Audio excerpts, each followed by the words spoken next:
¿Cómo están? Bienvenidos a su podcast de finanzas, donde junto con nuestros invitados y el buen coach Fernando Andrade, descubrimos todos los lados y pues todas las formas donde habitan las finanzas y la economía. Es correcto. Brother, ¿cómo estás, güey? Muy bien, pues igual como cada miércoles, muy contento de estar con todos ustedes platicando de estos temas interesantes que sin duda los hará aprender algo nuevo el día de hoy. Claro que sí. Brother, como siempre quiero darle la bienvenida. Me parece que olvidaste tu pieza más importante de este podcast, güey. Voy a salir de cuadro, güey. Voy a salir de cámara. Dame un segundo. Bien. Y mira nada más.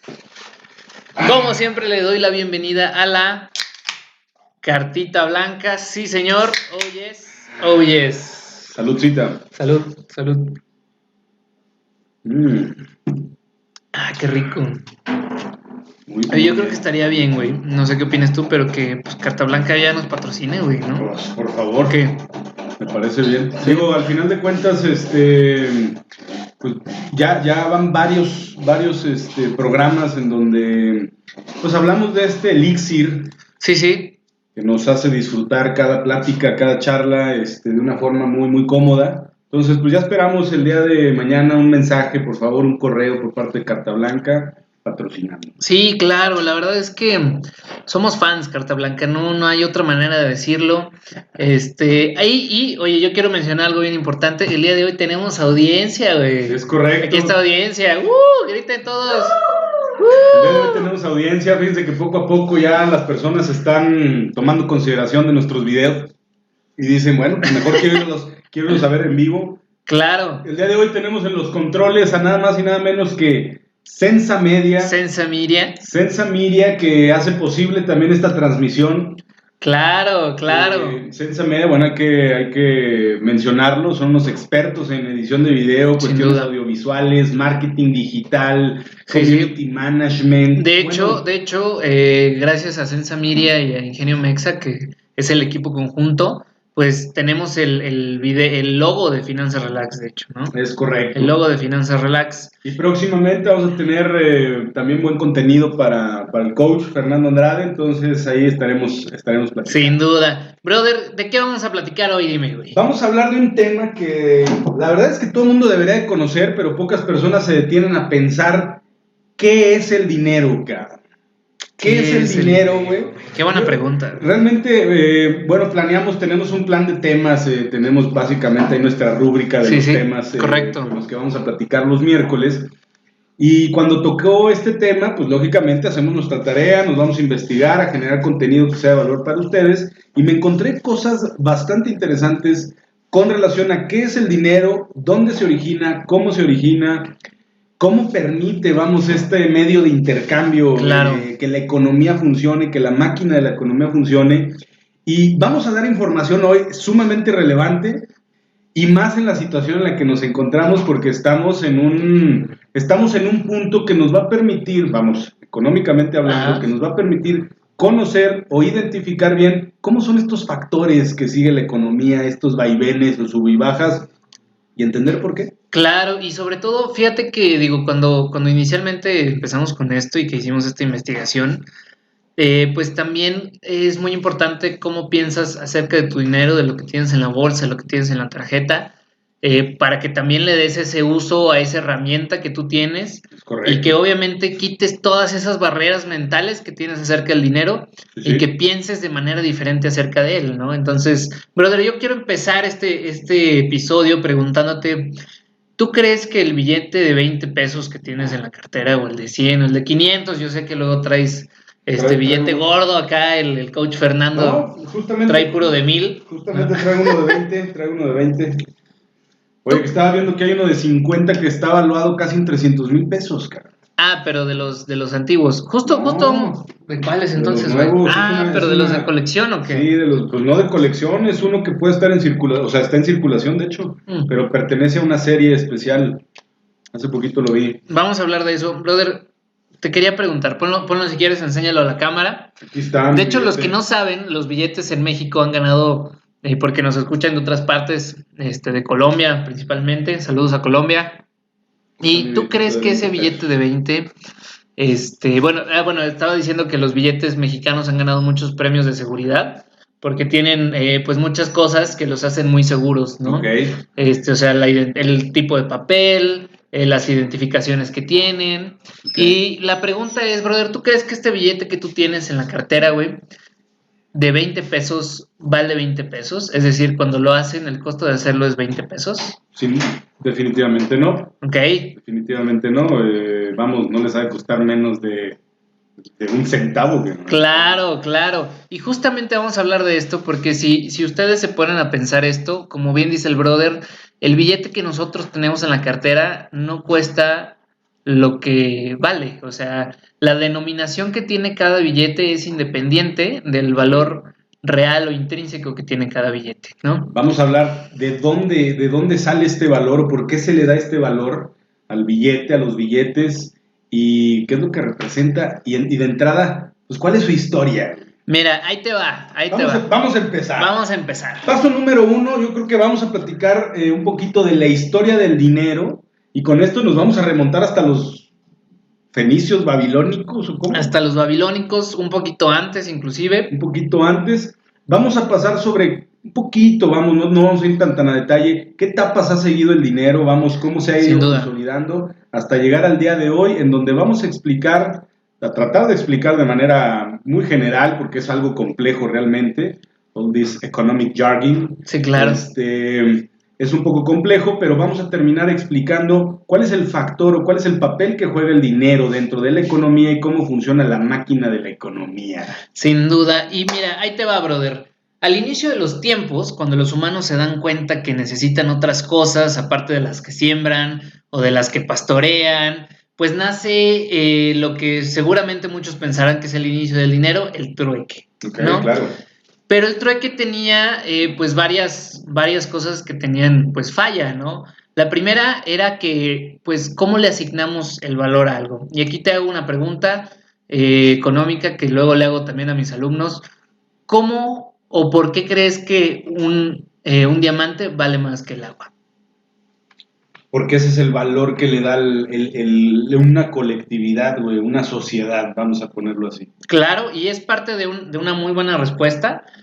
Aparte de que pudiéramos hablar de temas de, de oferta y demanda, pero en realidad el valor que le damos a las cosas tiene que ver más con nuestros sentimientos que con un valor real, ¿no? O sea, ¿cómo pudiéramos explicar que cuando Adam Smith, el padre de la economía moderna, dice, oye, ¿por qué vale más un diamante que el agua si el agua es un bien que necesitamos para vivir? Pues cómo se da esta situación, ¿no? Entonces, Adam Smith descubre dos cosas. La primera, que el valor que asignamos a las cosas tiende mucho al tema de, pues el valor que como comunidad le damos, o sea, lo que tú dijiste perfectamente, como bien explicado, y que obedece también un tema de la oferta y la demanda. Al final del día, por más que sea necesaria el agua para vivir, es un bien que muchos, digo, no sé estadísticamente qué parte o porcentaje de las personas sí gocen de este derecho humano, correcto, pero pues es un bien que por lo menos nosotros tenemos el privilegio de tenerlo de manera sencilla. Abrimos la llave y tenemos agua, ¿no? ¿Qué quiere decir? Que hay mucha oferta. Hay oferta y hay la demanda que se equilibra en esa oferta. Está equilibrado. Ajá.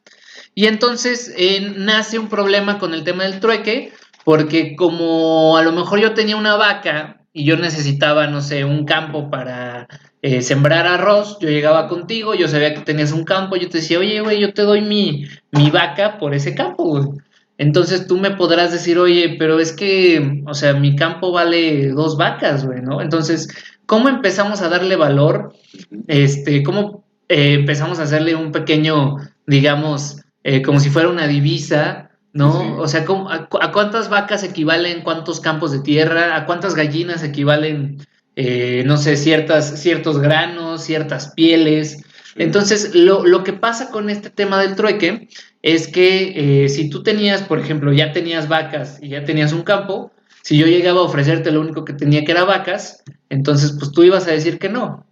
No me interesa. Justamente, ¿por qué? Porque no es un bien que tú necesites y que le des el valor que yo le doy a esa vaca en este caso. Okay. Entonces, ¿qué es lo que pasa? Que el ser humano llega un momento en el que dice, necesitamos un tercer valor, el cual todos podamos aceptar por otros bienes, ¿no? Entonces cuando nacen las primeras monedas, las primeras divisas, porque si bien ahorita el sistema funciona así, es decir, ese billete de 20 pesos vale 20 pesos porque es el valor que le damos nosotros, ¿no? Que le damos nosotros como sociedad. Digo, obviamente ya hay temas de política monetaria, de un sistema federal, porque ahí dice 20 pesos, entonces nosotros aceptamos que eso vale 20 pesos del bien o del servicio que yo quiero obtener a cambio, ¿no? Ok. Entonces, ¿cuáles son las primeras? Y te voy a platicar algo así muy, muy interesante.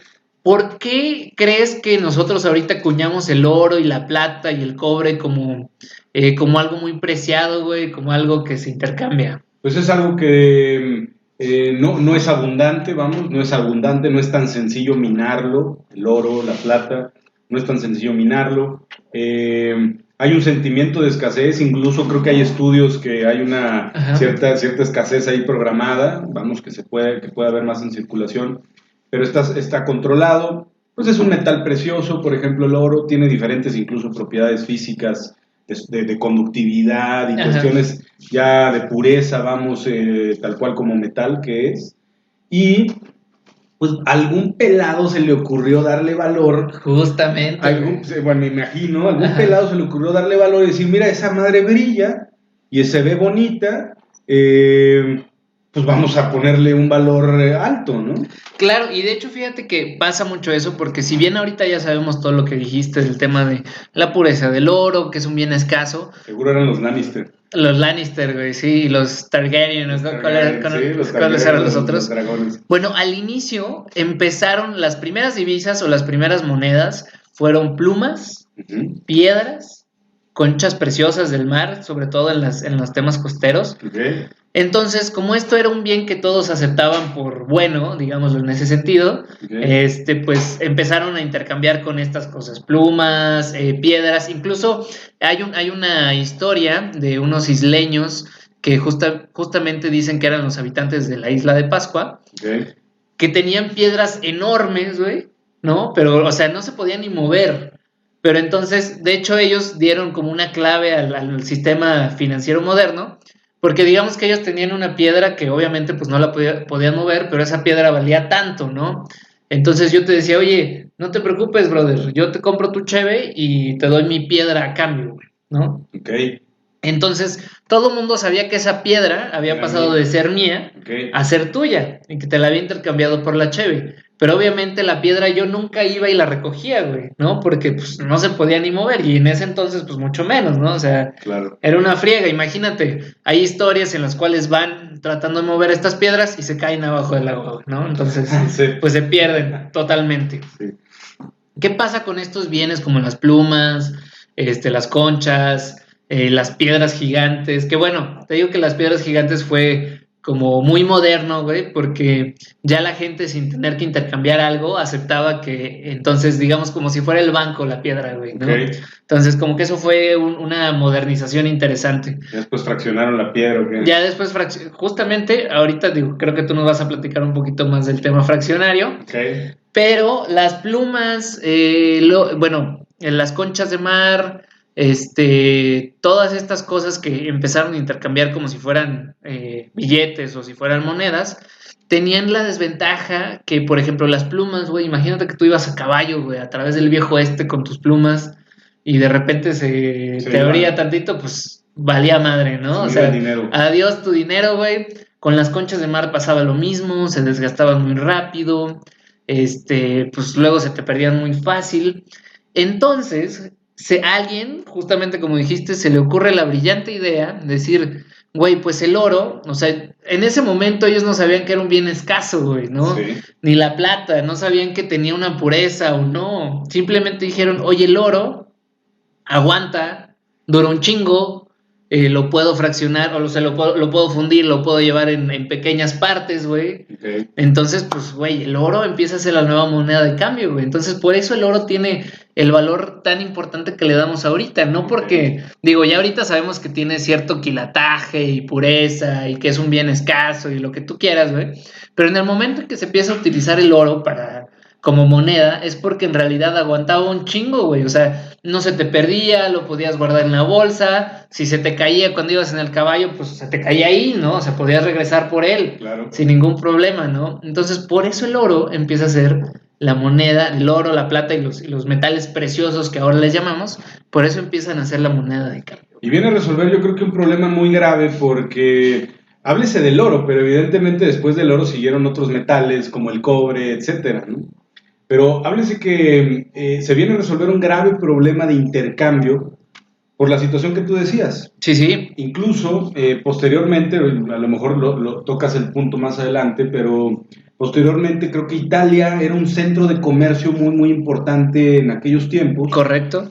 Y el problema que tenían los italianos era de que, pues bueno, llegaban muchas mercancías de diferentes partes del mundo y hacían transacciones ahí en diferentes monedas. Ajá. Y el problema es que llegaban a gestionar hasta 7, 8 monedas en las transacciones. Y eso complicaba mucho conocer el valor de la moneda. Y a la hora de hacer los intercambios que hacían entre las personas que intercambiaban las divisas, vamos a poner así, o las monedas, lo hacían en las bancas, güey. Sí, sí, sí. Entonces de ahí sale el término de banco, ¿no? Sí, de banco y también el de bancarrota. Literal en una banca al lado del muelle, cabrón, ahí. Sí. Entonces de ahí salen los bench, los bench, y después salen los bancos, y es por eso que se les asigna el nombre de bancos a estos lugares donde se hacen transacciones, en este caso de divisas en ese tiempo. Correcto, y fíjate que justamente qué bueno que tocas ese tema porque lo que pasa después de que ya, pues, evidentemente se empieza a usar el oro más comúnmente a través de toda Europa, sobre todo porque, pues, Europa, como bien dijiste, empieza a ser el centro de comercio, pues, más importante pues, del viejo mundo. Y resulta que, digo, un dato antes que siempre platico, güey, es el tema de la tulipomanía, ¿no? En Holanda, justamente también se da un tema donde empiezan a darle mucho valor a los bulbos de los tulipanes, ¿no? ¿Por qué? Porque, pues, ellos pensaban que eran únicos, preciosos. Mágicos, de seguro les dieron hasta un sentimiento acá. Claro. Mágico. De hecho, hay una película que habla justamente de ese tema, güey. Y el cuate de la película le compra un tulipán muy especial que apenas iban a hacer, el bulbo del tulipán, a su esposa, güey. Pero un tulipán llegó a costar tanto como una casa, güey, ¿no? En aquel tiempo. Y no había obviamente regulaciones, no había pues muchos estándares. Fue una de las primeras burbujas económicas. Fue una de las primeras burbujas económicas. Ya había este tema, por ejemplo, de las casas de cambio, güey. O sea, ellos ya tenían una casa, digamos, de bolsa en donde todo el mundo iba y se empezaba a gritar para comprar y vender su oro, sus tulipanes, sus sembradíos, sus cosechas, todo, ¿no? Entonces, fue por eso, me voy a adelantar, pero fue por eso entonces que como había un organismo en donde se permitían las transacciones, en este mercado, vamos a ponerlo así, que los tulipanes empezaron a subir de valor. Sí, correcto. Como bien decíamos, pues el valor se lo da intrínsecamente las personas, ¿no? Entonces, si la sociedad holandesa en ese momento pensó que los tulipanes tenían ese valor, justo por eso alcanzaron ese valor, ¿no? Okay. Entonces empiezan. ¿Y qué pasó después? O sea, me imagino empezaron a comprar y a vender muchos tulipanes, evidentemente había poca oferta y había mucha demanda, el valor del tulipán empezó a subir. Ajá. ¿Y qué pasó después? Bueno, en el tema de los tulipanes pasa que justamente de repente a alguien se le ocurrió decir, güey, ya tengo un chingo de tulipanes o ya no me gustaron los tulipanes y los voy a vender más baratos, güey, porque pues todo el mundo los anda y vámonos para abajo, en ¿no? El crash. No había una regulación, no había nada que pudiera evitar que de repente alguien saliera y dijera, oye, yo voy a dar este bulbo a 2 pesos. Y pongo siempre este ejemplo. ¿Qué pasaría si tú fueras el único de este recinto donde estamos algunas personas, nuestro público allá querido? ¿Cuántos tenemos? ¿Son como 10,000 personas? 10,000 personas, casi. Bien. ¿No? ¿Y qué pasaría si yo fuera el único güey con una botella de agua, ¿no? Entonces, si yo solamente tuviera una botella de agua y todos quisieran esa botella de agua, pues entonces llegarías tú y me dirías, oye... Yo te doy 100, y otro te da 200, y otro 500, güey, ¿no? Entonces, el valor del agua va subiendo conforme a eso. Pero, ¿qué pasa si de repente llega, no sé, Chilín que está por aquí, o Juan Luis el gato financiero, y dice, oye, yo también tengo una botella de agua, y no me des 500, güey, dame 250, pues entonces ya hay un nuevo precio en el mercado, ¿no? Eso está interesante. Está muy interesante. ¿Qué pasó? Pues mucha gente perdió fortunas, ¿no? Sobre todo que Holanda, pues todavía a la fecha, que siento que es un país del que no se habla mucho, pero es un país muy rico, es un país extremadamente bien organizado, innovador, rutas comerciales, todavía hay muchas rutas comerciales de las más importantes del mundo que pasan por Holanda. Pero bueno, lo que pasa después es ya que se va empezando a hacer todo este tema del oro y que se empieza a generalizar el uso del oro y la plata y todo esto, es que existen los goldsmith, que en ese caso eran como pues los herreros del pueblo, y ellos pues obviamente al tener que trabajar con estos metales, tenían bodegas, tenían ciertas cosas que tenían, donde tenían resguardadas pues estas piedras preciosas, ¿no? El oro, la plata, y alguien un día para hacer espadas, cosas del día a día, güey, ¿no? Porque antes pues era mucho más común candelabros, todo este tema de la herrería. Aquí nos visita Juan Luis el gato financiero, como siempre. Mira, aquí viene a hacer su aparición.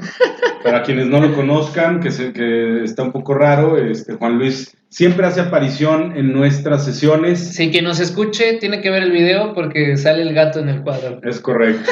Bien, entonces llegan estos goldsmiths, prácticamente personas, eran herreros. Eran herreros, güey, como tal. Pero en ese tiempo el tema del metal, pues obviamente era una industria bastante interesante, como ahorita la industria de la tecnología o de los datos. Sin duda, sin duda. Y resulta ser que un día a alguien se le ocurre decirle a una persona, un goldsmith le dice a otra persona, oye, güey, pues tú vas cargando con todo ese pedo, en tu bolsa, te pueden asaltar, te pueden ahí navajear, te pueden basculear, como dirían en la Ciudad de México, guárdame, güey, ¿no? Guárdame este filerito y me llevo tu dinero. Y me llevo tu dinero, y dice, aparte andas bien pesado, güey, o sea, pues la onda es que andas acá libre, ¿no? Para estar en onda. Sí, claro. Y le dice, te guardo tu dinero y te doy, digamos que son los primeros pagarés, de hecho, y te doy tu dinero en este certificado que dice que tú tienes tanto dinero aquí, güey. Okay. Y es más, te lo fracciono en diferentes certificados que juntos sumen el total para que tú puedas gastarlos y darlos en donde tú quieras. Y cuando esa persona quiera cobrarlo, puede venir conmigo y no hay ningún pedo, yo le doy el oro, ¿no? O yo le doy el metal, el activo tangible. Correcto, el oro. Oye, pues estos cuates fueron innovadores, güey. No, espérate, güey, ahorita vas a escuchar esto, güey. Y luego, ¿qué pasa, güey? Se empiezan a dar cuenta primero que la gente no sabía cuánto valía su oro, güey. Entonces ellos, pues como ellos eran los expertos, tú llegabas y tú me decías, oye, tengo esta caguamita de 3 onzas de oro. 3 onzas de oro. Y yo te decía, no, güey, vale 2, güey. Sí. Aunque yo sabía que vale 3, ¿no? Entonces tú dices, bueno, pues tú eres el chingón, güey. Entonces yo te daba el equivalente a 2 onzas, ¿no? En papel. Otra cosa que se dieron cuenta es que mucha gente, al empezar a intercambiar los papeles entre ellos, pues ya no regresaban por el oro, güey. O sea, se quedaba el oro, fallecían, algo les pasaba y ya no regresaban por el oro. Entonces ellos decían, oye, pues esto ya... ¿Qué le hago, güey? Ya expiró sí, ya se quedó aquí. Ya es mío. Y otra cosa que empiezan a hacer, y es como nace la banca, los bancos como los conocemos hoy en día, es que se empiezan a dar cuenta que al tardarse mucho las personas en ir por su oro o no iban, empiezan a hacer préstamos, güey. Entonces dice, oye, yo tengo mucho oro aquí, güey, ¿quién sabe dónde está? ¿Quién sabe dónde está? ¿Quién sabe cuándo vaya a venir? Fernando, yo te paso a ti un cheque por tantos quilates de oro, güey, pero tú me vas a pagar eso más un interés. ¿Cómo ves? Entonces obviamente empezaron a generar ganancias por los depósitos de las personas que confiaban en el goldsmith. Correcto. Que les daba la estructura y que empezó a comercializar un papel. Ajá. Un papel. Ajá. Con un valor. Con un valor. Papel. Pero este valor estaba respaldado en un activo tangible, porque las cosas se van a poner interesantes conforme vayamos con la plática. Sí, correcto. Oye, no, estaba checando que aquí está madreado. Tu Benito Juárez trae un piercing, güey. Bueno, no sé si alcanza a ver en cámara, creo que no, está madreadón, acá tiene un hoyo. Bueno, entonces, ok, ya entiendo. Entonces, todos estos cuates, güey, se empiezan a dar cuenta de que la gente no va por el dinero, que pueden prestar. Entonces, digamos que estas personas empiezan a ser ricos de dinero que no es suyo y almacenan, obviamente cobran comisiones, güey, por guardar el dinero que tú les estás entonces ganaban por diferentes cosas. Ganaban por la comisión que yo te cobraba por tener tu oro resguardado en mi bodega. Ajá. Y ganaban por el interés que obtenían producto del préstamo por el mismo, respaldado por el oro que yo tenía. Correcto. Ahora, se dan cuenta de algo muy importante, güey. Y es aquí donde viene todo que tú te vas a meter más en eso y nos vas a explicar. Pero resulta ser que estos güeyes, aparte de ver que la gente no iba por su oro, que la gente aceptaba el papelito que les dieran, güey, que la gente aceptaba el valor que ellos les dieran por el oro, se dan cuenta de que en realidad nadie más que ellos sabían cuánto valía el oro o podían coordinar. No solo cuánto valía, güey, sino que solamente ellos sabían cuánto oro había en la bodega, güey. Es correcto. Entonces empiezan a título... a falsear. Ajá, a título personal, empiezan a decir, ahí está el oro, güey, ahí está el oro, güey. No te puedo dar acceso por seguridad, pero ahí está el oro, ¿tú crees que ahí está el oro? Sí, tú crees que ahí está el oro, y entonces empiezan a prestar mucho más, empiezan a prestar mucho más de lo que había en las bodegas, güey. Entonces empiezan a ganar muchísimo dinero dando papel. Oye, güey, respaldado en supuestamente el oro que estaba en la bodega. ¿No reencarnaron en personajes del día de hoy, en personajes contemporáneos? Seguro que sí, güey. Y entonces así se empiezan a formar los Goldsmith, los bancos como hoy en día los conocemos, porque pues el funcionamiento del banco es ese. Recibe depósitos de los ahorradores, presta ese dinero y con ese dinero hace rendimiento, te entrega tu rendimiento a ti, pero ellos ya hicieron el 100% más, ¿no? Sí, correcto. Entonces, en ese sentido, así nacen los bancos y una de las familias más importantes que justamente vamos a platicar ahorita es los Rothschild, ¿no? Hay un mito detrás de estos cuates que justamente pues, son Goldsmith, ¿no? Son Goldsmith, los Rothschild, una familia judía europea. Y desde muy, muy temprana edad, digamos, uno de los Rothschild en particular, se pone las pilas y empieza a hacer muchas relaciones de alto poder, ¿no? Se casa, de alto pedorraje, se casa con una muchacha muy importante en aquel momento, de buena familia. Entonces, él empieza a ser el banco de los ricos, güey, ¿no? Él como Goldsmith empieza a ser el banco de los ricos. Almacenar el dinero de los ricos. Correctamente. A prestar, a hacer transacciones y este cuate se convierte en el nuevo Lannister. No, y no solo eso, güey, sino que las transacciones que empieza a hacer y los préstamos que empieza a hacer es hacia gobiernos, güey, hacia otros reinados. Empezaron a ver que era muy redituable el tema de la guerra. Entonces financiaban la guerra. Tal cual, güey, como en Game of Thrones, que dice que está como los cuates que son el banco, güey, ¿no? Sí. Y que todos... The Bravos, ¿no? The Bravosis, ¿no? No me acuerdo, güey, pero todo mundo va y les pide dinero a ellos, güey. Sí. O sea, todos los reyes, los Lannister, los Targaryen, güey, todo mundo va y les pide dinero a ellos. No importa qué tan rico seas, güey, si quieres financiar tu guerra, güey, si quieres financiar tus proyectos, venga para acá. Vienes conmigo, güey, y yo le presto a todo mundo. Y yo estoy bien con todo el mundo porque pues, la lana de todos está aquí, güey, ¿no? Sí. Un Suiza moderno, ¿no? Okay. Y lo mismo pasa, güey, justamente en Star Wars. Justamente en Star Wars, si ustedes se fijan, no somos para nada geeks, ni nada de eso, no nos gustan ese tipo de cosas. Casi no. Pero en Star Wars existe el clan bancario. Entonces el clan bancario justamente... Es al que recurre ¿cómo se llama?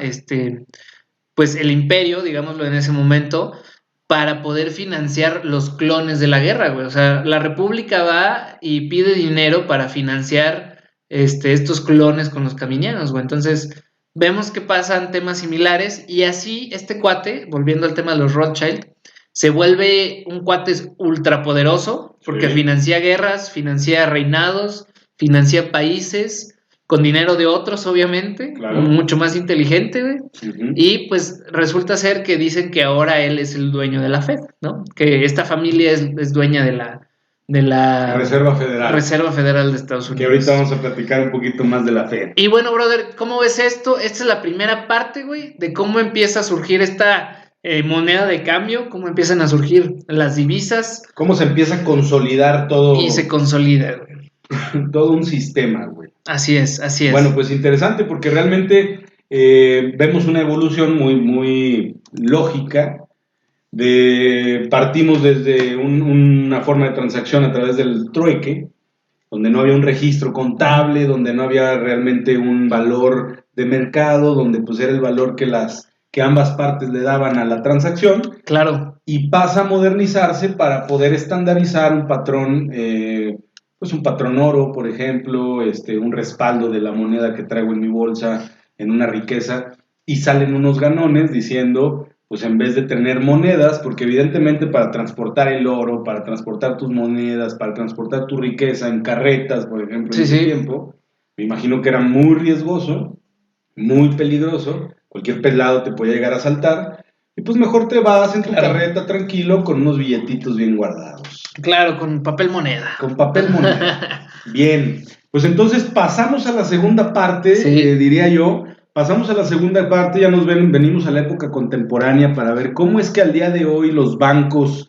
se administran, porque partimos del hecho de que existían unos Goldsmith, que básicamente era la misma situación que nosotros vemos o vivimos en los bancos al día de hoy. Correcto. Son personas que administran la riqueza, o son instituciones que administran la riqueza, a manera de activos, evidentemente, utilizando una forma de transacción o un tipo de moneda que es reconocido a nivel internacional y por tal motivo esa moneda tiene valor. Correcto. Se le asigna valor. Entonces, vamos a ver al día de hoy cómo es que se genera el dinero, cómo funciona la máquina del dinero y cómo funciona la máquina de la economía, güey. Venga, güey, ya quiero escuchar esto, güey. Porque... Es que sabes que este es un rollo que incluso tiene proporciones bastante preocupantes, güey. Sí. No son temas, o sea, son temas que evidentemente todo el mundo deberíamos de conocer, pero son temas que realmente preocupan. Porque entre más te metes a conocer un poquito cómo funciona, más te das cuenta que estamos en un sistema, en un sistema económico institucionalizado por parte básicamente de un cartel, güey. Sí, claro, güey. Es un cartel, güey. Y es justo llamarlo así porque incluso económicamente podríamos decir que la gente que maneja el dinero, que controla el dinero en el mundo, totalmente es un cártel, ¿no? Es un cártel, güey. Hace poquito acuñaron, bueno, no hace poquito, pero a raíz de los atentados del 2001 en las Torres Gemelas, se acuñó el término de terroristas. Claro. Porque antes de eso, pues el término terrorista no era muy reconocido a nivel social, pero después de eso el término terrorista tú ya lo escuchas y de entrada lo asignas hacia una persona que va a hacer algo malo, ¿no? O sea, claro. Un terrorista en definitiva es lo peor de lo peor que hay en la sociedad casi. Y no nos damos cuenta que realmente los terroristas, güey, son personas que están detrás de un traje, güey, detrás de una corbata y detrás de una camisita de varios cientos de miles de dólares. Miles de dólares, correcto. Y en ese sentido, ¿por qué? Porque es ilógico pensar que un grupo de rebeldes puede hacerles daño a este tipo de personas. Vamos a hablar cómo funciona la máquina del dinero. Perfecto, a ver, venga. Y todo arranca con lo siguiente, créditos al documental de Zeitgeist, y vamos a hablar de diferente información, se lo pueden encontrar en YouTube, momento número 2, Addendum. Sí, les ponemos la liga en la descripción para que lo vean. Oye, y nada más una pausa aquí, yo me acuerdo que ese documental me lo pasaste hace años, güey. Me lo pasaste y la verdad sí fue... Me explotó la mente, cabrón. Me explotó la mente. Y en el primer curso que di de finanzas, justamente que tú estuviste, también les pasé un pedacito de justamente lo primero, de cómo nace el dinero y todo esto. Y yo me acuerdo de los comentarios también de los chavos, güey, de que no mames, cabrón. ¿Qué está pasando, güey? ¿Cómo es que vivimos en esta... Cabrón. Ya me están atacando, güey, los Rothschild, güey. Por hablar mal de ellos, güey. Estamos en redes sociales. Vamos a hablar de lo absurdo. De lo absurdo. Güey. Sí, correcto. Vamos a hablar de lo absurdo. Venga. De lo absurdo. Todo empieza, bueno, empieza prácticamente este documental citando un documento que le llaman Modern Money Mechanics. Correcto. Y en este documento de Modern Money Mechanics, básicamente se explica cómo funciona un sistema bancario fraccionario. Ajá. ¿Cómo funciona?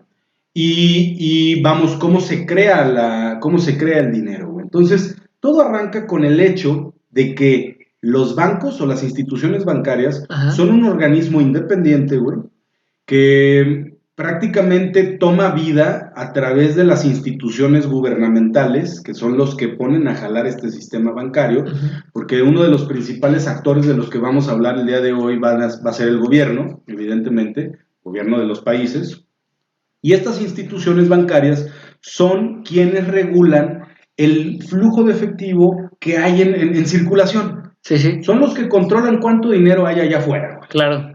Ok, ¿cómo funciona? Entonces, este documento dicta las leyes, pero para la institución bancaria, Ajá. porque es importante mencionar que las leyes que crean las instituciones bancarias no necesariamente son leyes que están reconocidas a nivel internacional, Sí, no. son las leyes de la institución bancaria. Entonces, es como si un día yo llego y tengo tanto poder que se me ocurre emitir una ley que me conviene, evidentemente, y pues esa ley ya por el poder que yo tengo, pues es aceptada por todos. Claro. Entonces, lo que dicta prácticamente es lo siguiente. Un gobierno tiene una necesidad de dinero. ¿Por qué? Porque vamos a hablar de lo absurdo de lo absurdo. Un gobierno tiene una necesidad de dinero porque necesita financiar sus operaciones, porque hay un déficit presupuestal en el país, porque hay que pagar alguna deuda. Claro, oye, y te voy a hacer otro paréntesis. Es por eso que les repetimos tanto en la mañanera. Creo que es donde más lo hemos hablado, pero es por eso que les repetimos tanto en la mañanera que es absurdo y es una jalada, es algo ficticio el hecho de que Estados Unidos, a raíz de la pandemia, le está inyectando tanto dinero a su economía. Y ahorita con lo que nos platica el brother van a ver por qué es algo que dices, no mames. Sí. ¿No? Entonces, un gobierno tiene una necesidad de dinero y el gobierno por sí solo, como institución, no tiene la facultad de crear dinero, güey. Okay. Entonces le habla a su amigo, la Fed, Banco Central, vamos a ponerlo así, y un banco central sí tiene facultad de crear dinero. Okay. Y entonces le dice, tú eres el banco, yo soy el gobierno, y le digo, mi hermano, necesito $1 millón. $1 billón, vamos a ponernos interesantes. Ok, $1 billón. Necesito $1 billón. ¿Por qué? Porque lo necesito, güey. Necesito financiar, todas mis operaciones. Y entonces yo emito deuda, yo emito bonos, yo emito un papel, güey. Yo emito un documento que O sea, tú no le das el dinero, güey, no le das No, yo emito un bono del gobierno, vamos a ponerlo así. Un papel en el que dice que yo te estoy dando tanto, güey. Es correcto. Ese papel es un documento de deuda. Ojo, aquí es donde la cosa se pone interesante, es un documento de deuda y yo te lo transacciono contigo a cambio de dinero. Entonces, tú, Banco Central, creas de la nada, güey, de la nada, porque es realmente de la nada, creas ese dinero que me lo das a cambio de los documentos o del documento que yo te estoy entregando a ti. Entonces, mi documento me compromete a mi gobierno a pagarte $1 billón. Ahora, lo que te quiero preguntar aquí es, ¿a mí quién, güey? ¿Yo quién soy, güey? Tú eres el Banco Central. O sea, en este caso, la Reserva Federal. En este caso, la FED. Entonces, en términos simples, podríamos decir que yo no soy el gobierno, yo soy la Reserva Federal. Tú eres la Reserva Federal. Tú eres el banco. Ok, ¿y de quién soy, güey? O sea... Tú eres de ti. Ok, interesante. Realmente no hay nadie, o sea, hasta donde llegué, no hay nadie detrás de ti. Tú eres el dueño y señor de la creación, del origen y del control del dinero. No hay nadie detrás de ti y tú controlas prácticamente el flujo de dinero que hay en la economía. Entonces, como tú eres el que tienes el activo con el que yo hago transacciones, entonces yo te emito un papel de deuda en donde me comprometo a pagarte y lo transacciono contigo por el mismo $1 billón, pero ya en legal tender, ¿no? En dinero legal. Esta transacción yo la hago contigo, recibo dinero y automáticamente yo, gobierno, tengo la posibilidad de utilizar este dinero para diferentes cosas, que ahorita nos vamos a ir descubriendo para qué cosas utiliza el dinero el gobierno. Oye, y entonces en este ejemplo, por ejemplo, Sí, güey, siempre digo esto, güey. En este ejemplo, por ejemplo, pero en este ejemplo, digamos, tu gobierno después lo pasas a los bancos para que haya un flujo en la economía, ¿o Puede cómo? ser que los mismos bancos Okay. también te soliciten a ti, pero lo lógico es, puede ser que los mismos bancos también te soliciten, pero la política descrita en The Modern Money Mechanics de hecho, pueden encontrar el documento, pueden encontrar el documento en redes vamos a sociales. tratar de poner la liga, güey, también. Es correcto. Porque literal pueden leer lo que dice tal cual, güey. Es correcto. Entonces, este documento lo único que dicta es, tú solo debes de tener un 10% de reservas para el total de dinero que yo te voy a entregar. Entonces, si yo te estoy pidiendo a ti $1 billón, es porque tengo 9, no, estoy mal. Al revés. Si yo te estoy pidiendo a ti $1 billón, $1 billón, ajá, es porque yo en reservas tengo el 10% en mis depósitos o en mis reservas como institución o como banco, vamos a ponerlo así. Sí. Entonces, en este sentido, tengo la posibilidad de pedirte hasta 9 veces el dinero que yo tengo en mis reservas. Correcto. ¿Y por qué tengo dinero en reservas? Porque hay gente que tiene depósitos, etcétera. Digamos que en ese sentido, güey, si tú tienes 100 pesos de tus ahorradores. En mi cartera, yo te puedo pedir 1,000 pesos. Correcto, va, sencillo. Venga. De esta forma, una vez que tú me depositas a mí los 1,000 pesos, esos 1,000 pesos ya forman parte de mis reservas automáticamente, güey. Ok. No es que yo ya tengo ahora 1,000 pesos en reservas. ¿Qué quiere decir? Que si yo tengo más demanda de préstamos, prácticamente si tengo más demanda de préstamos, ahora ya mi reserva pasó de tener 100 a tener 1,000. Ahora ya te puedo pedir 10, y así sucesivamente. Sí, claro, te puedo ir pidiendo cada vez más dinero. Entonces, así funciona, el término matemático hay que craquearlo bien, pero de manera general, un sistema fraccionario, por cada 10 billones de dólares se pueden crear cerca de 90 billones de dólares de dinero de la nada. Entonces, básicamente es una fuente inagotable de dinero la cual tú puedes pedirle al Banco Central para que puedas tú financiar por la demanda que tú estás obteniendo por parte de las personas de la calle, vamos a ponerlo así, de empresas, etcétera, para que haya dinero en circulación.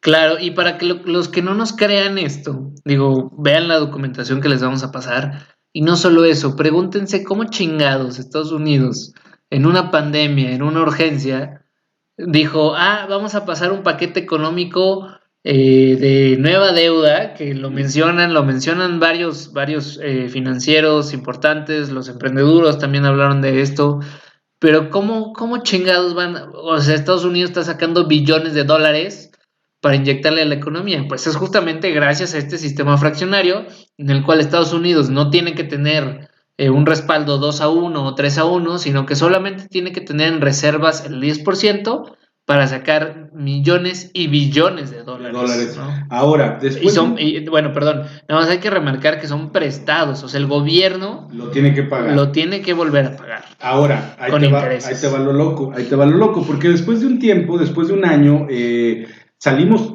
del patrón oro y prácticamente nos pasamos a que la moneda, prácticamente la moneda está respaldada únicamente en leyes.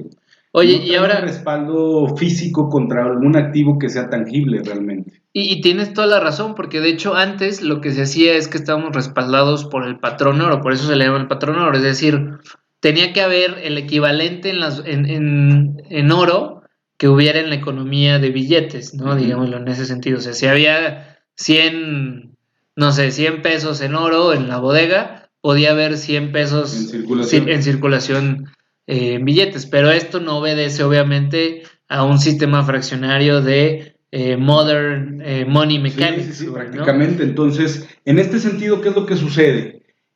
Hay nuevo dinero que se inyecta a la economía, pero es importante mencionar que este nuevo dinero que llega a la economía adquiere su valor del dinero que ya se encuentra en circulación. Correcto. ¿Por qué? Lo mismo. Básicamente lo que yo necesito, si hay una nueva, un incremento en la cantidad de dinero que hay en circulación, pues lógicamente la moneda se devalúa.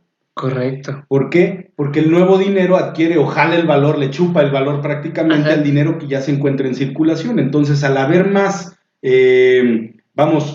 oferta de dinero, pues lógicamente el dinero pierde valor. Correcto. Y ahí se crea algo muy importante que es como un impuesto oculto que todos pagamos, que se le llama inflación. Inflación, interés, y ahí les va, si no nos están creyendo todo esto que les decimos, el ejemplo más claro es que ustedes investiguenlo, hay estudios, pero en el cual dicen que de hecho nosotros, a pesar de que, por ejemplo, si tu papá ganaba 10,000 pesos y tú ganas 30,000 pesos, tu papá tenía un poder adquisitivo mayor al que tú tienes. Es decir, a ti los 30,000 pesos es como si tuvieras 5,000 pesos en vez de los 10,000 que estaba ganando tu papá. Sí. Entonces, ese es un claro ejemplo de que entre mayor dinero haya en circulación en una economía, hay más inflación, hay menos poder adquisitivo, es decir, la moneda se devalúa.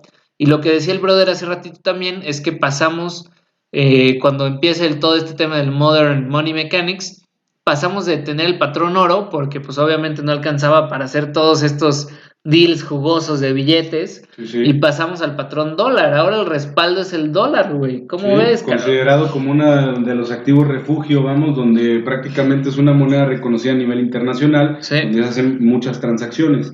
Entonces, automáticamente la impresión de dinero es estimulante y es inflacionaria. Entra nuevo dinero en circulación, se genera inflación y esto, ojo, aquí hay 3 cuestiones de entrada. Todo el dinero que entra o que tú me vas a prestar, tu Reserva Federal o Fondo Monetario Internacional o Reserva Federal, todo el dinero que me vas a prestar a mi gobierno, a mi banco privado, yo te lo tengo que pagar pero con un interés oculto.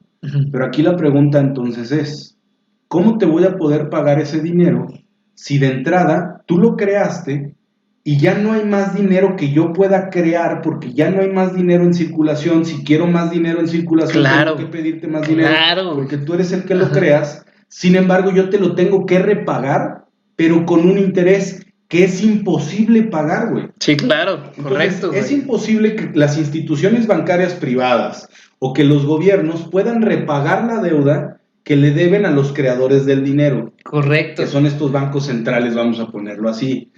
Y entonces, ¿qué pasa? Como es impagable la deuda, sigo pidiéndote más dinero para poder alimentar mi economía y poder poder amortiguar el déficit que ya está sostenido, y este ciclo se repite interminablemente y se convierte en un círculo vicioso en el cual yo nunca te voy a poder pagar el dinero que te debo. Güey. Y en este sentido, tú como creador y controlador del dinero, tienes completo poder sobre mí, o mucho poder sobre mí, sobre mis operaciones, estoy hablando de que yo soy gobierno, y sobre cómo hago mis transacciones de manera interna en mi país, güey.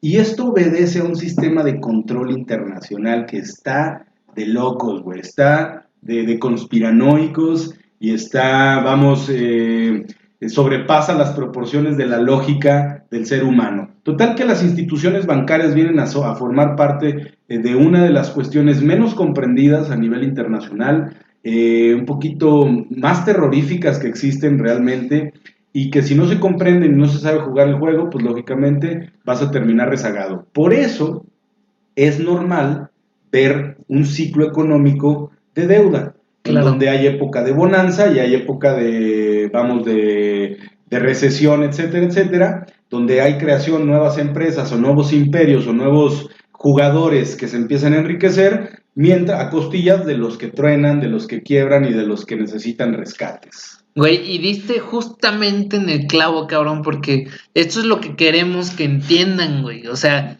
el dinero, si bien no es más que una herramienta, es un juego que nunca se va a acabar porque es un tema de deuda. El dinero es igual a deuda.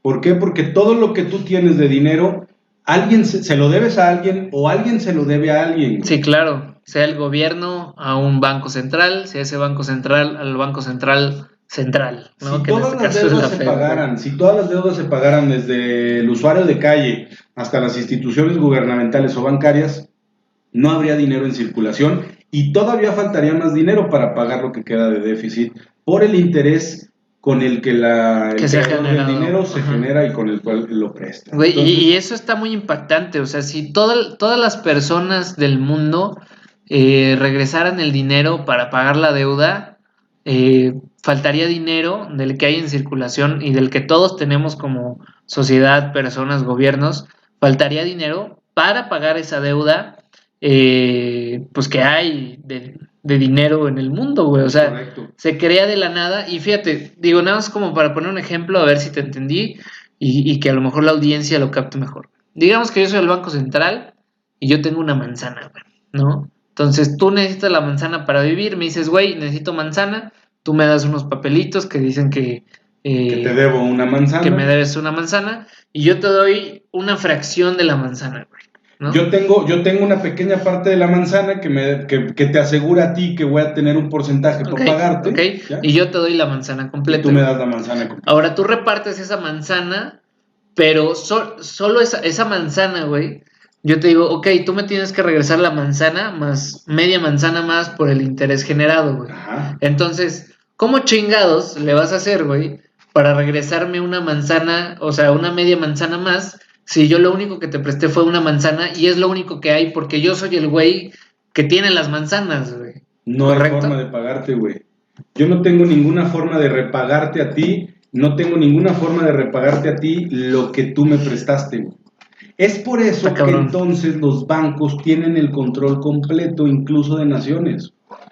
Y bueno, aquí nos podemos poner a platicar de muchas cuestiones, pero vamos a poner entonces cómo funciona la economía o cómo funciona la máquina de la economía. Vamos a tratar de explicarlo de manera detallada. Hay tres fuerzas que prácticamente mueven la economía. La productividad, ajá, el ciclo de deuda a corto plazo y el ciclo de deuda a largo plazo. Okay. Porque entendemos que en nuestro sistema económico, deuda es igual a dinero, dinero es igual a deuda. Okay. Y bueno, sí. Lo ilógico de eso. Entonces, dentro de nuestro sistema económico se mueven un sinnúmero de transacciones. Las transacciones, pues obviamente son las operaciones que tengo contigo para la compra-venta de un producto o un servicio. Y consiste entonces en un comprador que tiene dinero o que tiene crédito, ajá, o deuda, claro, y ese dinero lo transacciono contigo a cambio de un producto o un servicio. El crédito también se puede gastar entonces como dinero, y es algo que a muchos les gusta.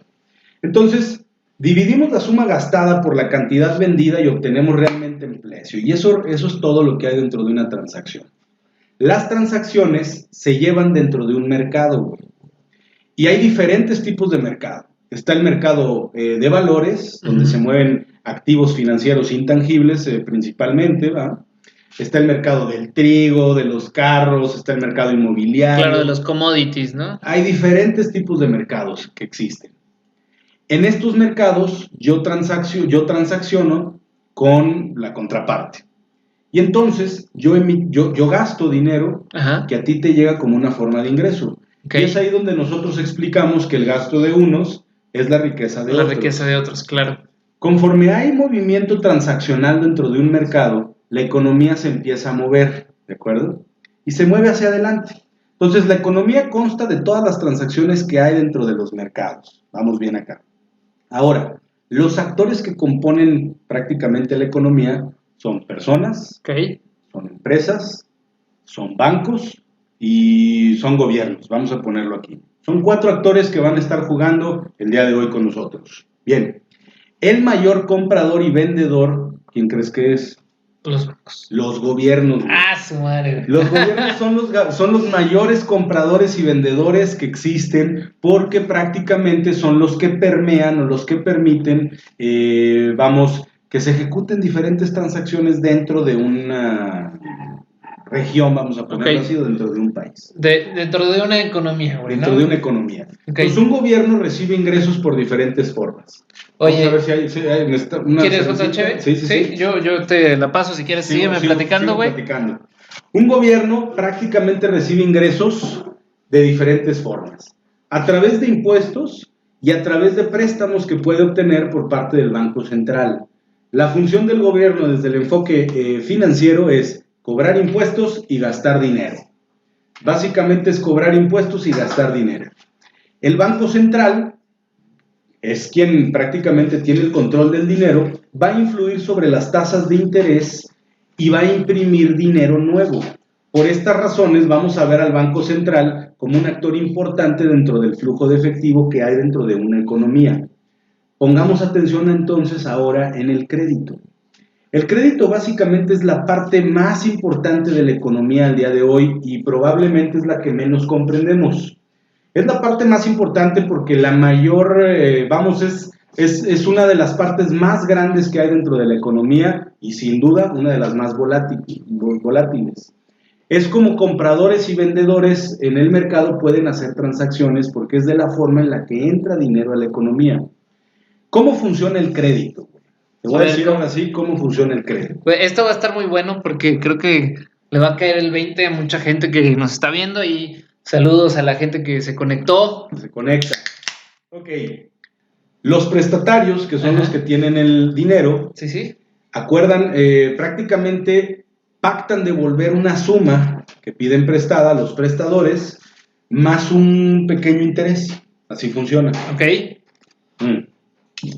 Cuando las tasas de interés son altas, pues entonces los prestatarios o las personas que piden dinero dejan de pedir dinero. Ok. Ya no me es tan interesante porque me estás ofreciendo una tasa de interés alta. Recordemos porque es muy caro, güey, ¿no? Porque es muy caro pedirte dinero. Recordemos que quienes controlan las tasas de interés pues son los bancos centrales prácticamente. Claro, que tienen de mandato su palanquita, güey. Claro, y hay que mencionar que los bancos centrales tienen de mandato controlar la inflación, güey. Entonces, el interés es un arma contra la inflación. Es un arma contra la inflación. Bien, vamos a ver cómo juega la inflación aquí en este sentido. Entonces, si la tasa de interés que tú me estás ofreciendo es alta, yo, usuario, tengo menos ganas de pedirte dinero. Ok, sí, pero claro. Si la tasa de interés que tú me estás ofreciendo es baja, entonces yo tengo más ganas de pedirte dinero porque es barato y ese dinero después yo lo puedo utilizar para comprar bienes y servicios o para invertir.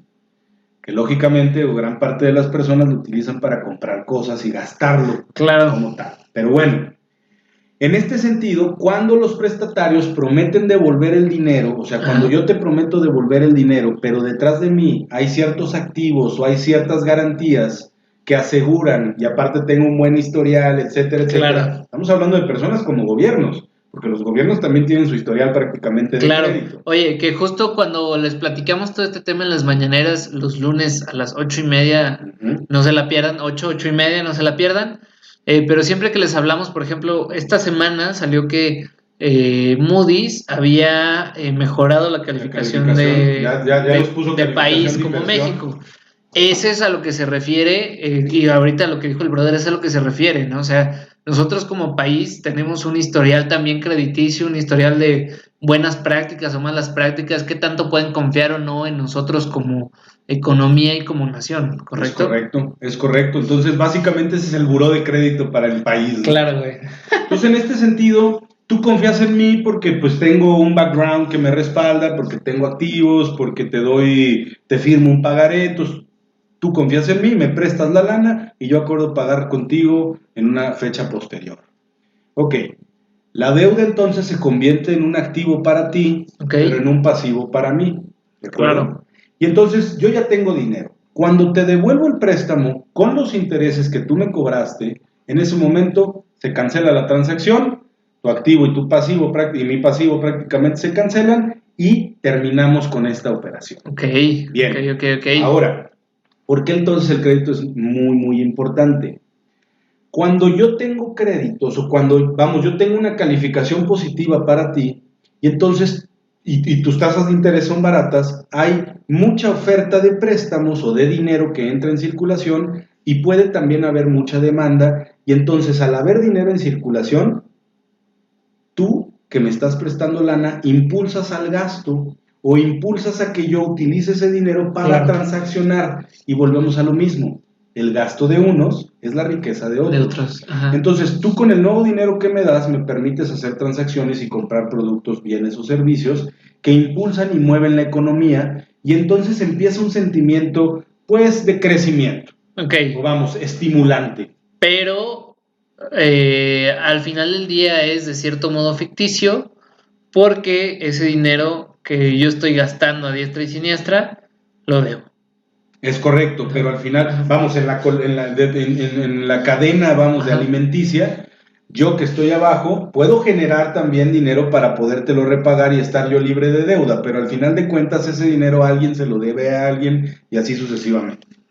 Pero como hay dinero en circulación porque hay préstamos, porque hay productividad también y yo puedo producir también mi propia economía, puedo cobrar o tener ingresos. Okay. Entonces, a mayores ingresos, pues mejor calificación tengo para que otros prestatarios o para que otros prestadores de dinero, para que otros bancos me sigan prestando más y empiezo a realimentar una tendencia a la alza para la economía, güey.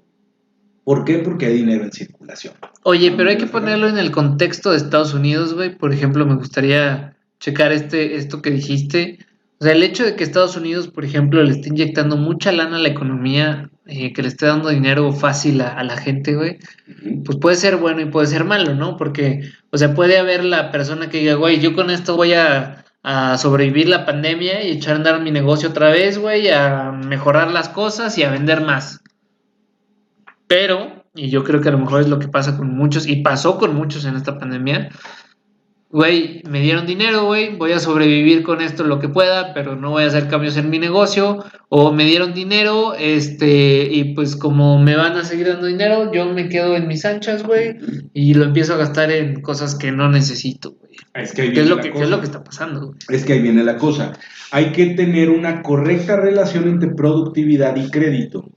Recordemos que los tres actores o las tres fuerzas que mueven la economía es la productividad, el ciclo de deuda a corto plazo y el ciclo de deuda a largo plazo. Entonces vamos a poner una relación. Ciclo de deuda es igual a crédito, crédito es igual a deuda, que es igual a dinero. Bien, vamos a poner en contexto estas tres fuerzas. ¿Por qué la productividad es importante considerarla? Si yo soy más productivo, entonces puedo ofrecerte un producto o un servicio más barato y de mejor calidad. ¿De acuerdo? Pero la productividad no tiene un crecimiento por ciclos como el ciclo de deuda. ¿Qué es lo que pasa? Yo puedo tener una productividad X que me permite tener un ingreso Y.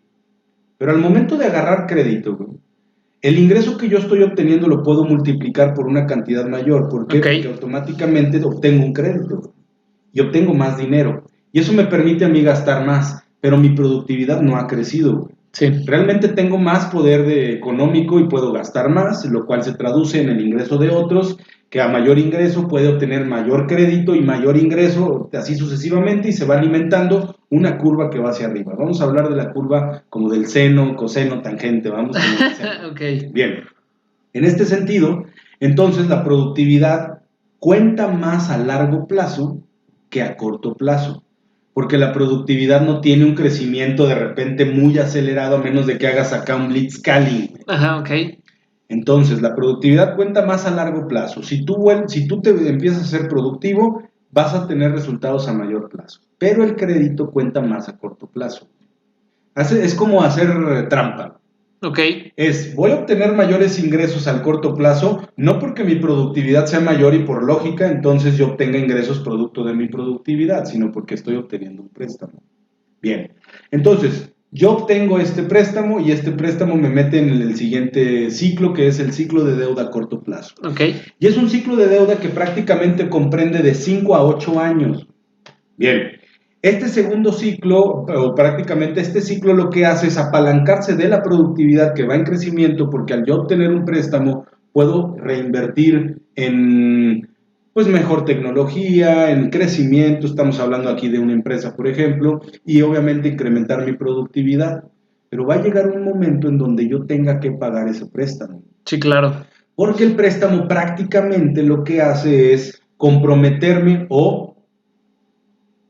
yo comprometo a mi yo del futuro a tener que pagar ese principal o ese capital que me prestaste tú. Oye, y se me hace bien chistoso que digas eso, güey, porque muchos cuates dicen ahí de que no, que yo del futuro se preocupe, güey, ¿no? Es correcto, que mi yo del futuro se preocupe. Al día de hoy tú ya me estás inyectando de capital, güey. Ajá. Y entonces, ¿yo qué siento realmente? Porque esto es un tema incluso emocional y humano, güey. Yo tengo de repente una inyección de flujo de efectivo, siento que tengo dinero, salgo y gasto. Tal vez otra parte la reinvierta y me vuelva más productivo, pero la realidad es que parte de ese dinero lo voy a despilfarrar. Entonces empieza una curva ascendente en donde en la época de bonanza, donde las tasas de interés son bajas porque hay estímulos para la inyección de capital y el dinero es barato, entonces yo te pido préstamo y automáticamente me voy a los cielos. Sí. Y es fácil sacar una hipoteca, es fácil sacar un crédito para automotriz, es fácil sacar un crédito para amueblar mi casa, etc, etc, etc. Sí, pero si la productividad no crece en proporción a la inyección de dinero que recibí, voy a tener un problema grave. Porque cuando me toque pagar ese dinero, porque me va a tocar pagarlo, si yo integré a mi estructura una deuda mayor de lo que yo puedo pagar de acuerdo a mi estructura de productividad, Ok, interesante eso. va a llegar un punto en donde ya no pueda pagar la deuda y la deuda se vuelva impagable para mí al corto plazo. En este sentido, llámese productividad, por ejemplo, una persona que trabaja en zona industrial, pues es productiva porque tiene un nivel de conocimientos y porque tiene ciertas habilidades técnicas que le permite desempeñar alguna actividad profesional por la cual es remunerada. Esa persona, al recibir un ingreso, es interesante para los bancos para prestar dinero. Okay. Entonces, esa persona recibe un nivel de ingresos por su propia productividad personal y los bancos le prestan dinero. Este dinero que adiciona a la fuente de dinero que genera por su productividad, por su empleo, le permite irse a comprar una casa. Pero esa casa entonces le va a demandar pagar una mensualidad de X cantidad de dinero. Si no incrementa su productividad en su trabajo y mantiene su mismo nivel de ingreso, va a tener un nuevo pasivo, va a tener un nuevo compromiso de pagar adicionales 10,000 pesos que antes de sacar el préstamo no tenía la responsabilidad. Si adicional a eso tiene un nuevo hijo o un par de hijos, entonces sus responsabilidades van creciendo, pero su productividad no creció. Porque el dinero que le prestaron no lo utilizó para un nuevo curso, para crecer sus habilidades técnicas, para crecer su productividad. Lo utilizó para invertir en una propiedad. Bien, pero en esa propiedad se pasó a vivir, entonces esa propiedad no le está generando ingresos. Bueno, en este sentido llega un punto en donde su nivel de responsabilidades ya rebasa su nivel de ingresos y deja de pagar. Cuando deja de pagar, entonces viene la época de deflación o la época de recesión. Es el ciclo económico de deuda a corto plazo. Hay una época de bonanza donde yo recibo ingresos, hay dinero y me voy para arriba. Pero entonces hay una época que siempre pasa y lo estamos viviendo al día de hoy. Hay una época de recesión donde yo tengo que pagar ese dinero. Si mi productividad no va en incremento, entonces no tengo para pagar. Vamos bien hasta acá, ¿no? Sí. Y fíjate que más bien yo diría que recesión entramos antes de la pandemia. Ya estábamos en una recesión, o sea, técnica, hablando en temas económicos, ya había una recesión técnica. Y pues definitivamente con la pandemia todo se vino a caer. Y por eso es que luego ustedes escuchan en las noticias de que va a haber un crecimiento en V o un crecimiento en W.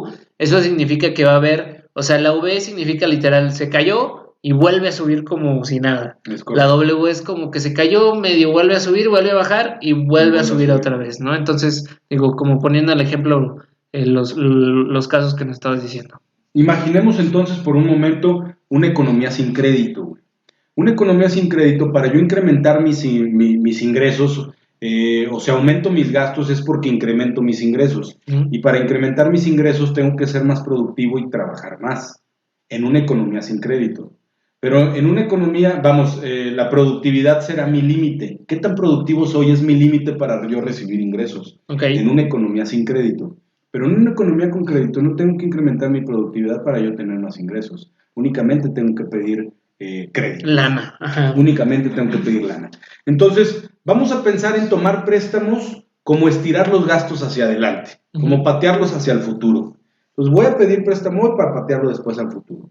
Esto entonces se convierte en un ciclo, porque si yo recibo ingresos ahorita, son los ingresos que voy a tener que pagar el día de mañana. En el futuro, claro. Es correcto.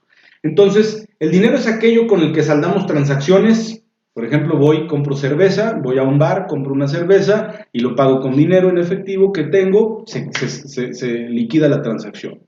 Pero el crédito es como abrir una cuenta en donde yo estoy comprometiéndome a pagar más adelante. Entonces voy al bar, compro una cerveza con crédito, pero es esa cerveza que te voy a tener que pagar más adelante. Y con intereses. Oye, y hay que mencionar que justo digo, ahorita que estamos hablando de cómo o sea, qué es el dinero, cómo funciona y todo esto, el sistema en el que vivimos, si ustedes se fijan, normalmente, por lo mismo que les decíamos de que el dinero pierde valor, sus papás pudieron comprar un carro, una casa, y que seguramente ya no deben. Y nosotros hoy en día, la generación millennial que somos, a pesar de lo mucho que trabajemos, la mayoría, el más del 90% no va a poder comprar ni una casa ni un coche a menos que se utilice el crédito, ¿no? Que es el negocio del día de hoy. Es el negocio de los bancos. Ajá. Ahora. No solo de los bancos, güey, o sea, es el negocio de hoy, ¿no? Sí. O sea, güey, los mismos güeyes que te venden el coche, su negocio no es venderte el coche de contado, su negocio es venderte el crédito, güey, porque Claro. te la meten, ¿no? Te ensartan, como Te dicen por ahí. ¿no? Ajá. Entonces, para nuestro ejemplo, el dinero en realidad es crédito, güey. El total de dinero que hay en Estados Unidos, chécate este dato, es de unos 50 millones de dólares, de los cuales el total de dinero circulante o que está respaldado es únicamente de 3 millones de millones. Entonces hay una diferencia abismal entre el dinero respaldado, cabrón, ¿qué onda, güey? Contra el dinero que se ha emitido con base en deuda. Ajá. Es demasiado dinero que hay de deuda. Y ha habido un crecimiento que se mantiene sostenido por el tiempo por esta emisión de dinero. Entonces, una economía sin crédito, la única forma de crecer es siendo más productivo. Una economía con crédito, no tengo que ser más productivo para generar ingresos adicionales a través de créditos. Ahora, no hay que satanizar al crédito. El crédito no es malo. Sí se sabe utilizar. Se utiliza bien. Okay. Ahora, el crédito únicamente causa ciclos. Hay que entender que los ciclos del dinero son importantes porque el ciclo de deuda a corto plazo va de 5 a 8 años. ¿Qué quiere decir? Cada 5 u 8 años, sí o sí, y lo pueden ver, va a haber un periodo de recesión o un periodo en donde la gente deja de gastar y cuida más su lana. ¿Por qué? Porque las tasas de interés también suben, claro, porque llega un punto en donde se crean ciertas burbujas, por muchas cuestiones que, bueno, platicamos más adelante. Es malo el crédito cuando se utiliza para financiar cosas que no generan mayor productividad. Más dinero, ¿no? Entonces, ojo con esto. Si van a sacar un crédito para cualquier cosa, que sea para generar más productividad, porque el día de mañana van a tener que pagar ese crédito.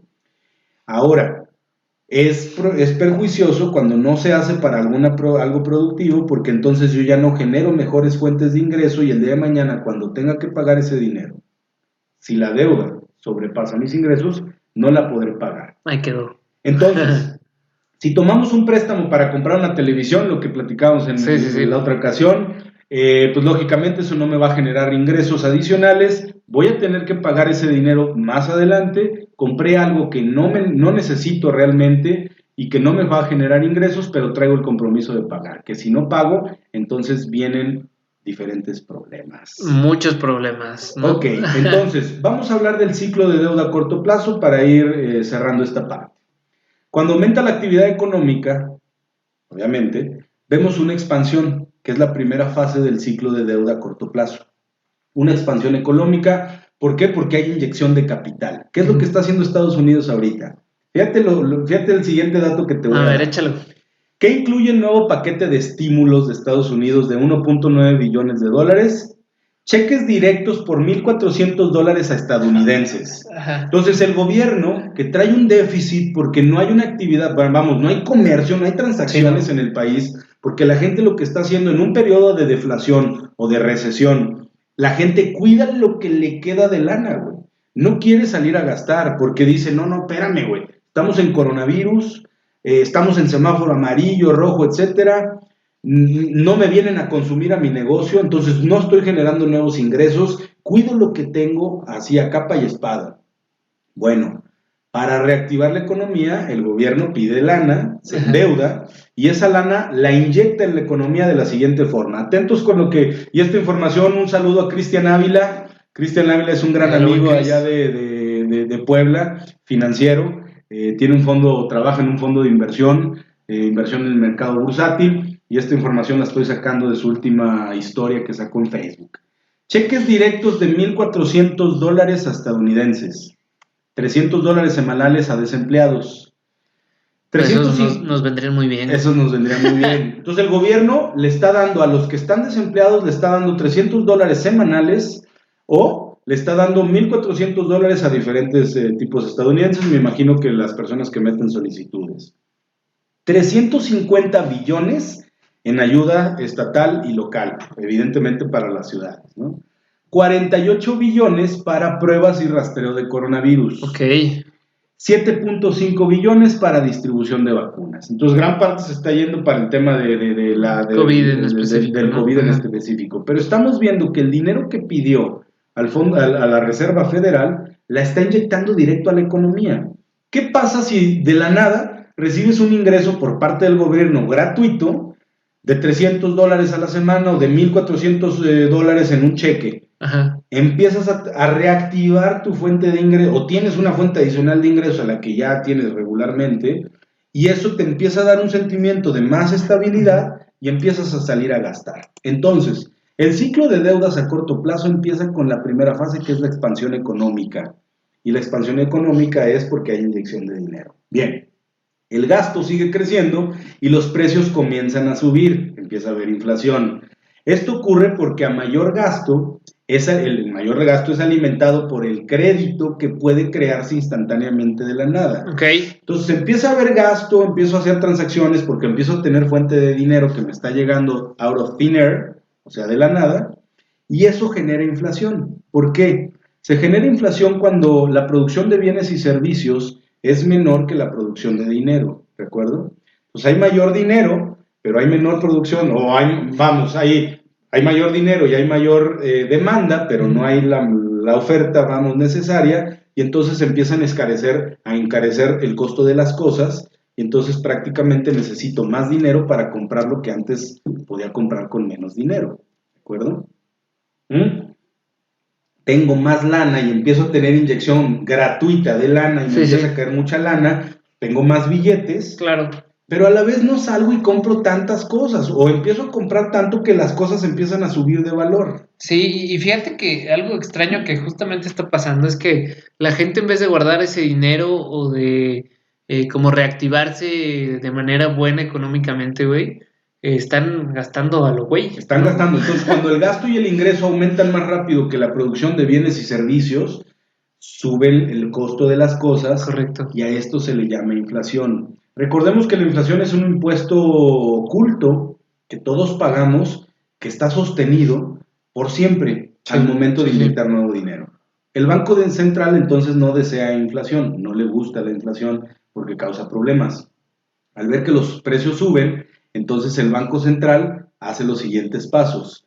Sube las tasas de interés, y al subir las tasas de interés, menos personas pueden permitirse o toman préstamos, porque el costo de la deuda y aparte el costo de la deuda existencial también suben los pagos mensuales de las tarjetas de crédito y de los préstamos personales, y como la gente toma menos préstamos y tiene que pagar más por los préstamos que tienen, hay menos dinero disponible para gastar porque el dinero lo estoy destinando para pagar, y entonces viene la curva que va hacia abajo dentro del ciclo económico de deuda a corto plazo. Y pasa también lo contrario, ¿no? De que al subir las tasas de interés no solamente suben las tasas de interés de los préstamos, o sea, cuando tú pides prestado, sino cuando tú le prestas al banco, también la tasa de interés que te dan por el dinero que ingresas es mucho mayor. Entonces es más atractivo guardar tu dinero que... Es correcto. Entonces es importante mencionar, cuando hay más dinero en circulación, la gente gasta más y entonces la economía está estimulada y entonces hay inflación.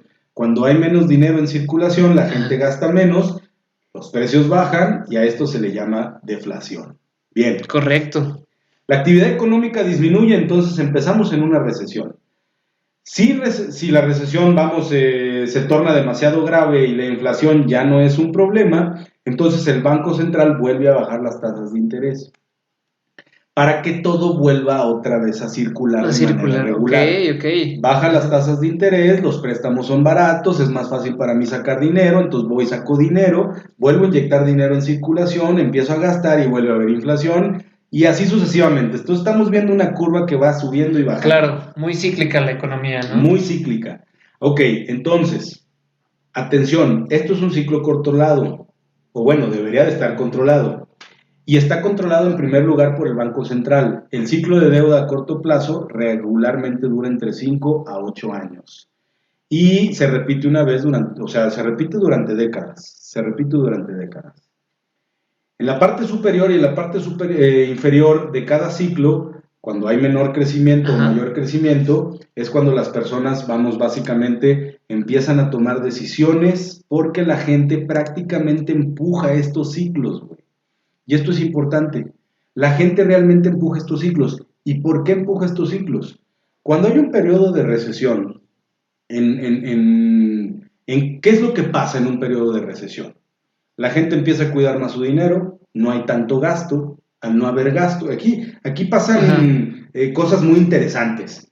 No hay tanto gasto, güey. Okay. Al no haber tanto gasto, no hay tanto ingreso para otros. Al no haber ingreso, las personas dejan o empiezan a perder poder adquisitivo, los activos empiezan a bajar de valor y entonces todo lo que tú compraste en la época de bonanza, tus propiedades, tus activos financieros intangibles en el mercado de valores, empiezan a ir para abajo y empieza a haber un crash económico a nivel internacional o a nivel local, si así lo quieres poner. Como empieza a haber un crash económico, empieza a haber desempleo, porque las empresas tienen que recortar gastos, y al recortar gastos, lo primero que recortan pues es la nómina, que es lo más caro de un negocio prácticamente. Pues, bueno, yo difiero. O de lo más caro de un negocio, en mi experiencia, la nómina es lo que representa un mayor costo, depende del tipo de negocio. Es el número que se ve más grande, sin duda, pero... Bueno, ya hablaremos después de eso. Ya nos iremos, pero en este sentido, pues empieza a haber menor, o sea, ya no hay dinero, güey. La gente lo empieza a cuidar, y este proceso deflacionario puede ser muy doloroso para muchos. No hay empleo, no hay economía, no hay recurso, no hay gasto, empiezas a comer frijoles, güey, porque no te da para más.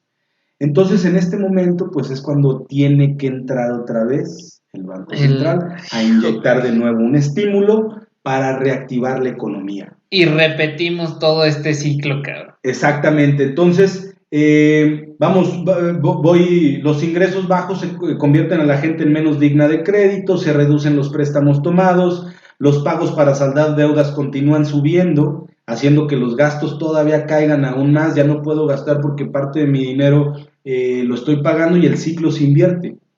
Este cenit, cuando estamos en el punto máximo de la deuda y empieza a caer todo este desmadre, vimos lo que pasó en Estados Unidos y Europa, en buena parte del mundo, en el 2008, con la burbuja de los créditos hipotecarios. Lo que pasó también en 1989 en Japón con la burbuja financiera inmobiliaria y lo que pasó en Estados Unidos en el 29 con la Gran Depresión. Está cabrón. Ahora, la economía en este proceso empieza a desapalancarse. La economía se apalancó desde un principio, Vamos a hablar del ciclo de deuda a largo plazo, que dura entre 50 y 100 años. Muy sencillo. La economía entonces empieza a desapalancarse, la gente reduce su gasto, el ingreso baja, el crédito desaparece, los activos caen, los bancos sufren, ya no tienen dinero, las bolsas se desmoronan, se desploman, las tensiones sociales aumentan, todo comienza a realimentarse, pero en sentido opuesto. Okay. Y aquí es donde empezamos a ver movimientos sociales, empezamos a ver gente que sale a plantarse y cerrar calles, empezamos a ver que los mismos gobiernos empiezan a hacer movimientos truculentos en donde hay invasiones incluso entre países. Oye, como ahorita Biden, güey, ¿no? Que luego llegó y luego la guerra, cabrón. ¿Por qué? Porque empieza a haber este periodo donde no hay dinero para pagar, porque entiéndase que también los países tienen deudas entre países, no hay dinero para pagar, y en este sentido, pues los países quieren su dinero también. Claro, güey, claro. Pues, ¿por qué no voy y te invado y derroco tu gobierno, implanto mi propio gobierno, porque me debes tanto dinero que para refinanciar la deuda, entonces mejoras lo que yo digo que debes hacer? Y es de esta forma como también empiezan a haber reestructuras incluso a nivel país, en donde otros países llegan a invadir y toman, decisiones sobre otros gobiernos, por ejemplo. Claro. Entran empresas. ¿Qué es lo que pasó, por ejemplo, con Irak? Los iraquíes, hay un tema de la producción de opio allá en Irak, pero después de la invasión que tuvieron Estados Unidos con Irak, la empresa que llegó a construir o a reconstruir lo que los mismos estadounidenses destruyeron fue una empresa que se llama Halliburton, que ya lo hemos platicado, sí, ya hemos platicado, que es una gran constructora. Entonces, llegan empresas de nuevo a un país porque el país pues prácticamente está sometido a nivel económico.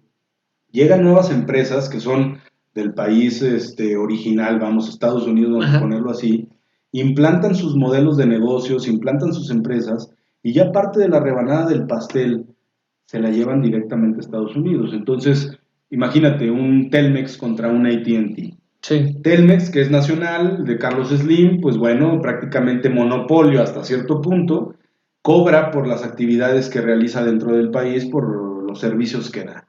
Pero a la vez de apertura de mercados y de la globalización y todo lo que tú quieras, permitimos que entre inversión extranjera y entra AT&T. Entra AT&T que paga tributo, sí, le paga Hacienda lo suyo, pero también se lleva parte de las utilidades. Sí, bastante, ¿no? Ajá.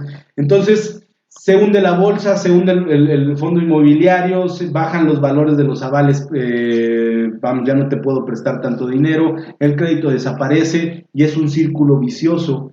Y este círculo vicioso hace que las tasas de interés lleguen hasta cero, pero una vez que llegan hasta cero, ya no hay nada más que hacer. Entonces, básicamente vamos a hacer, hay 4 formas, que es lo que estamos viendo al día de hoy, hay 4 formas para poder salir adelante después de un desapalancamiento o desde una recesión o de una depresión. Brother, ¿te parece si hacemos otro capítulo? Porque se me hace que nos podemos meter muy de lleno y creo que estaría bien hacer un capítulo de esto, güey, porque se me hace muy importante. Sí, claro. Y sabes que creo que explicar bien todos estos temas, como digo, ahorita lo hiciste, lo empezaste a hacer, y meternos ya en diferentes cosas que pudiéramos incluso tirar ideas, güey, para la gente. ¿Cómo te parece? Me parece perfecto.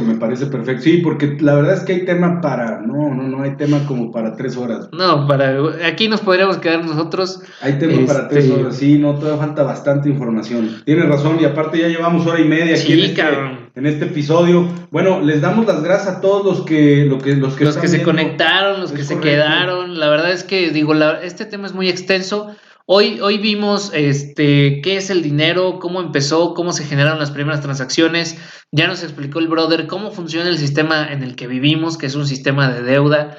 Que funciona por ciclos. Correcto. Ya nos explicó también la ciclicidad, que hay ciclo corto, bueno, de economía corta, de economía larga. Sí. Y pues en el siguiente episodio no se pierdan. 3 reglas nada más con las que nos quedamos. Que la deuda no crezca más rápido que sus ingresos, porque las cargas de la deuda van a terminar prácticamente aplastándolos. Uh-huh. Que los ingresos no crezcan más rápido que su productividad. Eso quiere decir que yo no estoy obteniendo ingresos de otras fuentes como la deuda, porque eso nos hará menos competitivos. La productividad tiene que ir a la par. Tenemos que crecer en productividad para generar mayores ingresos y poder hacer frente a las responsabilidades. Y la tercera, hacer todo lo posible para aumentar otra vez la productividad, pues a largo plazo realmente eso es lo que va a importar. Sin duda. Pero bueno, Financiero Relax, muchas gracias, brother. ¿Dónde te encontramos, güey? Coach Fernando Andrade en Facebook. Todos lados. Ahí están todos mis datos. Ya próximamente, ya sigo diciendo esto, pero próximamente vamos a tener un buen sistema ahí de redes sociales. Bien, pero en Coach Fernando Andrade en Facebook. Venga. Financiero Relax, muchas gracias por escucharnos. Espero que les haya gustado y no se pierdan el próximo capítulo. Nos vemos. ¡Venga! Gracias.